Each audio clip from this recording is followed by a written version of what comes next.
सभी भक्तों को जय श्री हरि। आज हम सुनेंगे श्रावण द्वादशी व्रत की विधि, इसके नियम, इसके महत्व, व्रत कथा और आरती। श्रावण द्वादशी श्रावण मास के शुक्ल पक्ष की द्वादशी तिथि को मनाई जाती है। यह भगवान विष्णु को समर्पित है। इस दिन व्रत रखने और भगवान विष्णु की पूजन करने का विधान है। द्वादशी तिथि को भगवान विष्णु के ऋषिकेश रूप की पूजन की जाती है। इस दिन व्रत रखने से सभी शारीरिक कष्ट दूर होते हैं और जाने अनजाने में हुए पाप भी समाप्त होते हैं। व्रत की विधि इस प्रकार है। प्रातःकाल नदी या तालाब पर जाकर स्नान करें और इसके साथ ही स्वच्छ वस्त्र धारण करें। श्रवण नक्षत्र युक्त बुधवार को यह व्रत करने से सभी व्रतों का फल प्राप्त होता है। इसको किए सभी दान पुण्य अक्षय हो जाते हैं। इस व्रत में भगवान विष्णु की प्रतिमा अथवा छायाचित्र का पूजन करना चाहिए। रात्रि जागरण कर श्री हरि के भजन कीर्तन आदि करना चाहिए।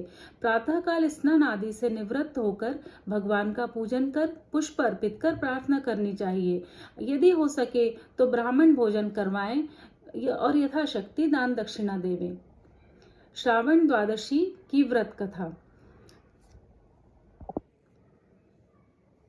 प्राचीन काल में एक राजा था जिसका नाम दिलीप था। राजा दिलीप बहुत धर्मात्मा और प्रजापालक था। ऐसे प्रजापालक राजा दिलीप की कोई संतान नहीं थी। एक बार राजा दिलीप ने श्रावण मास की द्वादशी तिथि को भगवान विष्णु की पूजन की और व्रत रखा। व्रत के प्रभाव से राजा दिलीप को पुत्र रत्न की प्राप्ति हुई। श्रावण द्वादशी व्रत की दूसरी कथा। प्राचीन काल में एक बनिया अपने साथियों से बिछुड़ गया। भूख और प्यास से व्याकुल होकर इधर उधर भटकने लगा। वह थक हार कर एक स्थान पर बैठ गया और विचार करने लगा कि अब मैं क्या करूं। तभी उसने एक प्रेत को बैठे देखा। वह प्रेत वणिक के पास आया और बोला, तुम इस निर्जन स्थान पर क्या कर रहे हो? वणिक ने बतलाया कि वह अपने साथियों से बिछड़ गया है। प्रेत ने कहा, मैं किसी पूर्व जन्म के फल से यहाँ पहुंच गया हूँ। मैं भूख और प्यास से व्याकुल हूँ। प्रेत ने कहा, तुम क्षण भर इस वृक्ष के नीचे विश्राम करो, तुम्हें पुण्य फल की प्राप्ति होगी। तभी वृक्ष में से एक पुण्यात्मा प्रकट हुई। उसने प्रेतों को, वणिक ने एक भाग प्रेतों को दिया, दूसरा भाग स्वयं भोजन किया। वणिक ने प्रेत से पूछा, आप ग्रास मात्र में ही कैसे संतुष्ट हो गए? आपकी प्रेत योनि में आने का क्या कारण है? प्रेत ने बताया कि पहले उसने बहुत पाप किए थे। कभी किसी प्यासे को जल नहीं पिलाया, किसी भूखे को भोजन नहीं करवाया, कभी अकस्मात ही में ब्राह्मण के साथ नदी में स्नान करने गया। वह दिन श्रावण द्वादशी का दिन था। प्रेत ने बताया कि उस दिन उसने भगवान विष्णु का पूजन किया, यद्यपि वह ईश्वर को नहीं मानता था। इस कारण से उसे प्रेत योनि प्राप्त हुई थी। उस व्रत के पुण्य फल के कारण प्रेत के द्वारा बताया गया कि मेरे सारे प्रेत सेवक बन गए। हे वणिक, आप हम सब पर दया कर जाकर श्राद्ध करवाएं। वणिक ने अत्यधिक धन अर्जित कर सभी प्रेतों के निमित्त वन में श्राद्ध करवाया। वणिक ने अत्यधिक धन अर्जित कर सभी प्रेतों को मुक्त किया श्राद्ध के द्वारा। सभी प्रेतों के द्वारा वणिक को आशीर्वाद प्रदान किया गया और वह धन धान्य से संपन्न हो पुत्र पौत्र का सुख प्राप्त कर अंत में स्वर्गलोक को गया। श्रावण द्वादशी के दिन भगवान विष्णु का व्रत कथा और आरती करने से भगवान विष्णु सभी भक्तों की मनोकामनाएं पूर्ण करते हैं।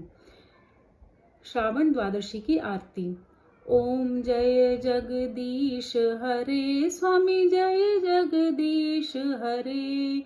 भक्त जनों के संकट क्षण में दूर करे। ओम जय जगदीश हरे। जो ध्यावे फल पावे, दुख बिन से मन का।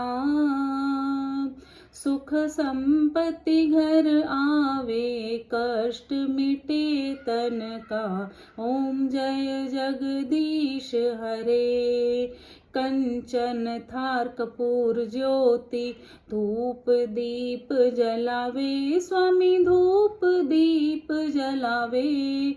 श्रीफल मेवा मेवा भोग आरती गावे। ओम जय जगदीश हरे।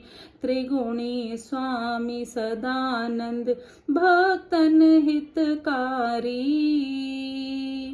जन सेवक शरण तुम्हारी, जय जय अविकारी। ओम जय जगदीश हरे, ओम जय जगदीश हरे, स्वामी जय जगदीश हरे। भक्त जनों के संकट, दास जनों के संकट, क्षण में दूर करे। ओम जय जगदीश हरे। सभी भक्तों पर श्री हरि विष्णु की कृपा ऐसी ही बनी रहे। ओम नमो नारायणाय।